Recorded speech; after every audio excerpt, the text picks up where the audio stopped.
دیکھیے حکمت کسے کہتے ہیں؟ حکمت عقل کی اور انسان کی دانش کی وہ پختگی کی کیفیت ہے جس سے کہ اصابت راہ پیدا ہو جائے اور انسان صحیح کو صحیح سمجھے، غلط کو غلط سمجھے۔ یہ صلاحیت جو ہے پیدا ہو جانا انسان کے اندر، یہ حکمت ہے، دانائی ہے۔ اس کے مقابلے کا ایک لفظ آتا ہے فلسفہ۔ حکمت اور فلسفے میں فرق کیا ہے؟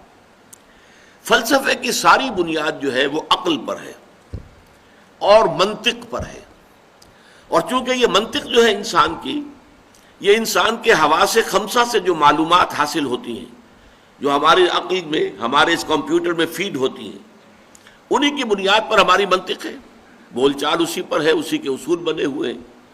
تو عقلی اور منطقی جو سفر ہوتا ہے صرف اس کائنات کی بڑی گتھیوں کو سلجھانے کے لیے کہ اس کی حقیقت کیا ہے، خیر کی حقیقت کیا ہے، شر کی حقیقت کیا ہے، وجود کی حقیقت کیا ہے، یہ بڑے بڑے مسائل ہیں۔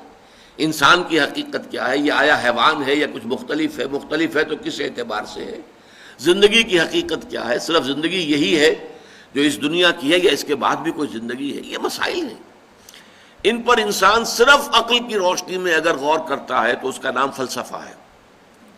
فائلولوجی کہتے ہیں the science of languages, philosophy, یہ فلسفی جسے ہم کہتے ہیں، فائلوسفی، صوفی wisdom, wisdom based on language, یہ منطق کی بنیاد پر جو وزڈم تیار ہوتی ہے وہ در حقیقت فلسفی ہے۔ حکمت کسے کہتے ہیں؟ اس میں عقل کے ساتھ ساتھ فطرت انسانی میں بہت سی چیزیں ایسی مضمر ہیں جو انسان بائی انسٹنکٹ جو ہے وہ جانتا ہے اور مانتا ہے۔ اس کو ثابت کرنے کے لیے کوئی دلائل موجود نہیں ہے، بلکہ دلیل دینے کی کوشش کی جائے گی تو کچھ شک تو پیدا ہو جائے گا، یقین حاصل نہیں ہوگا۔ مثلا نیکی اور بدی کا تصور ہے، فطرت انسانی کے اندر موجود ہے۔ انسان اپنی فطرت کی روح سے جانتا ہے یہ نیکی ہے، یہ بدی ہے، یہ خیر ہے، یہ شر ہے، یہ اچھائی ہے، یہ برائی ہے، سچ بولنا اچھا ہے، جھوٹ بولنا برا ہے، فطرت سے جانتا ہے۔ لیکن اگر آپ ثابت کریں کہ سچ بولنا واقعی اچھا ہے، ثابت کرو، اور جھوٹ بولنا واقعی برا ہے، ثابت کرو منطق سے، تو اس ثابت کرنے کی کوشش میں شک تو پیدا ہو جائے گا، کوئی یقین کی کیفیت پیدا نہیں ہوگی۔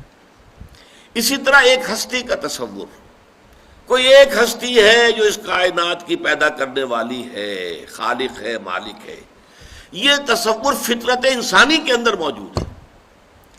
اس کو ثابت کرنے کی کوشش کریں گے تو ٹھوکریں کھا جائیں گے، عقل سے منطق سے ثابت کریں گے تو ایک کریٹیک آف پیور ریزن جو کتاب لکھی تھی کانٹ نے، اس میں اس نے بقیے ادھیڑ دیے تھے کہ اللہ اور خدا کی ہستی کے ضمن میں جو دلائل منطق نے قائم کیے ہیں ان سب کو اس نے منطق ہی سے توڑ دیا۔ ان الحدید بالحدید یفلح، لوہا لوہے سے کاٹا جاتا ہے، منطق کو منطق نے کاٹ دیا، سارے دلائل ختم ہو گئے، سارے دلائل پادر ہوا ثابت ہوئے، کسی منطقی دلیل سے اللہ کے وجود کو ثابت نہیں کیا جا سکتا۔ لیکن یہ کہ فطرت کے اندر ہے، کوئی ایک ہستی ہے، کوئی خالق ہے، کوئی مالک ہے، پوری دنیا کے اندر سب نے مانا ہے۔ پوری دنیا میں صرف یہ تو ہوا ہے کہ اس کے ساتھ کچھ چھوٹے چھوٹے معبودوں کو بھی لگا لیا گیا، بڑا جی سے لکھا جانے والا گاڈ ایک ہی رہا، گاڈز اینڈ گاڈیسز، لیکن وہ چھوٹے جی سے لکھے جائیں گے، بڑے جی سے نہیں۔ گاڈز جب ہوگا جمع تو وہ چھوٹے جی سے، گاڈز اینڈ گاڈیسز۔ اسی طریقے سے مہادیو وہ تو ایک ہی رہا ہے، البتہ دیو، دیوتا، دیویاں، یہ دیو ہی ہے نا، دیو ہی سے مہادیو بنا ہے، اور دیو ہی سے دیوی اور دیوتا بنا ہے۔ دیوی دیوتا بے شمار ہو سکتے، اللہ ایک، الہہ بے شمار ہو سکتے۔ تو یہ انسانی فطرت کے اندر مضمر ہے، تاریخ انسانی ثابت کر رہی ہے، اگرچہ کہ منطق کے حوالے سے اگر آپ اسے ثابت کرنا چاہیں گے تو وہ ثابت نہیں کر سکتے، منطق جو ہے وہ منطق کو کاٹ دیتی ہے۔ سب سے بڑی دلیل یہ دی جاتی ہے کوئی شے بغیر کسی کے پیدا کیے پیدا نہیں ہو سکتی، تو کائنات بغیر کسی کے پیدا کیے کیسے پیدا ہو گئی؟ کوئی نہ کوئی پیدا کرنے والا ہے، ٹھیک؟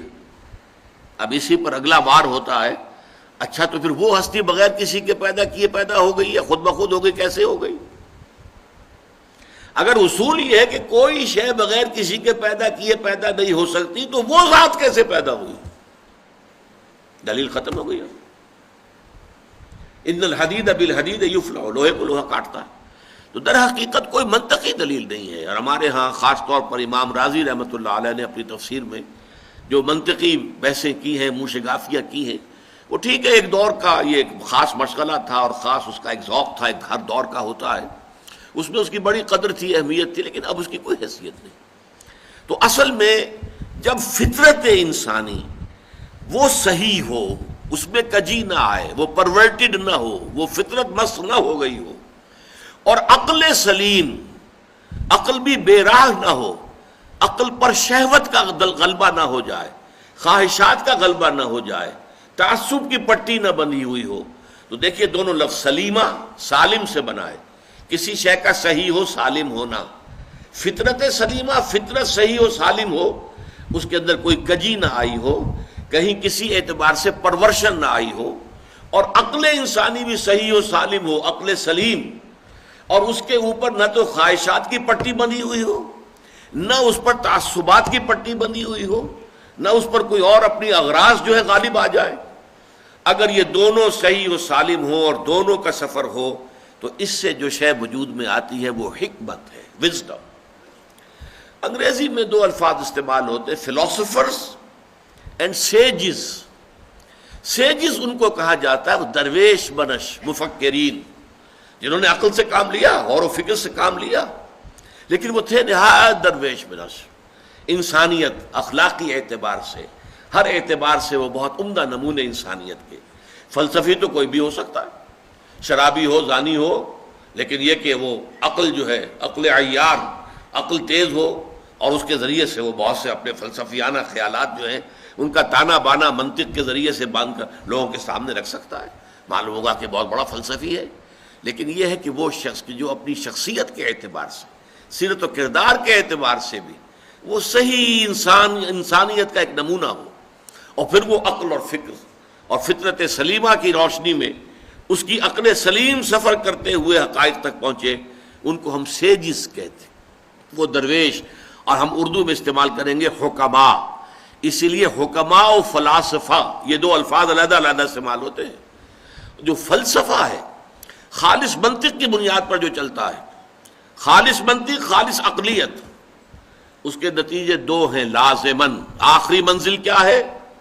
اسکیپٹسزم، شک، ارتیابیت. کوئی یقین کی کیفیت پیدا نہیں ہو سکتی کسی شے پر. یا ایگنوسٹسزم، لا ادریت. یا تو فلسفی کو یہ کہنا پڑتا ہے کہ ہمیں کچھ پتا نہیں، معلوم ہم شد کہ ہیچ معلوم نہ شد. مجھے عمر کے اس آخری درجے میں آ کر معلوم ہو گیا کہ مجھے کچھ معلوم نہیں. سارا سوچ بچار. علامہ اقبال کا بھی ایک شعر بڑا عجیب ہے، بڑا عجیب ہے. ویسے تو ان کی وہ پوری نظم جو ہے ذوق و شوق بال جبریل میں، میرے نزدیک شاعری کے اعتبار سے، شعر کے اعتبار سے علامہ کے کلام میں وہ کلائمیکس ہے، سب سے اونچی نظم، ذوق و شوق. اسی میں ایک ہے، تیری نظر میں ہے تمام میرے گزشتہ روز و شب، مجھ کو خبر نہ تھی کہ ہے علم نخیل بے رطب. عمر کی اس سرحد پر پہنچ گیا، اللہ میں پہنچ گیا ہوں، میں نے سمجھ لیا یہ علم اور فلسفہ جو ہے، جو میں نے حاصل کیا، پڑھا لکھا، جس کے لیے گیا، میں برطانیہ بھی گیا اور جرمنی بھی گیا، مجھے معلوم نہ تھا یہ ایسے کھجور کا ایک درخت ہے جس میں کھجور لگتی ہی نہیں. درخت کھجور کا ہے، کھجور نہیں لگتی اس میں. مجھ کو خبر نہ تھی کہ ہے علم نخیل بے رطب، اس میں تو کھجور لگتی ہی نہیں. اسی لیے پھر ایک جگہ کہتے ہیں کہ خرد کی گتھیاں سلجھا چکا میں، میرے مولا مجھے صاحب جنوں کر، یقین مجھے پیدا ہو جائے. اور وہ یقین جو ہے پھر عشق پیدا کرتا ہے، محبت پیدا کرتا ہے، جذبہ پیدا کرتا ہے، جنون پیدا کرتا ہے. دنیا انہیں کہتی جنونی. یہ لوگ کیا ہے؟ فنڈامنٹلسٹ. یہ لوگ جو ہیں یہ تو اپنی جانیں ہتھیلی پر لیے پھرتے ہیں، ان کی مت ماری گئی ہے، یہ پاگل ہیں. یہ در حقیقت یہ لوگ جو ہیں وہ در حقیقت عقل و خرد سے بالکل بیگانہ ہو چکے ہیں. یہ الفاظ دنیا کہتی ہے. عشق، وہ عشق کا معاملہ اور ہے، اور ایک علم ہے، وہ علم اور عقل وہ اور ہے. گزر جا عقل سے آگے کہ یہ دور چراغ راہ ہے، منزل نہیں ہے. منزل تک پہنچانے والی شے نری عقل نہیں ہے. ہاں عقل بہت بڑی شے ہے، بہت بڑی شے ہے، بہت بڑی شے ہے.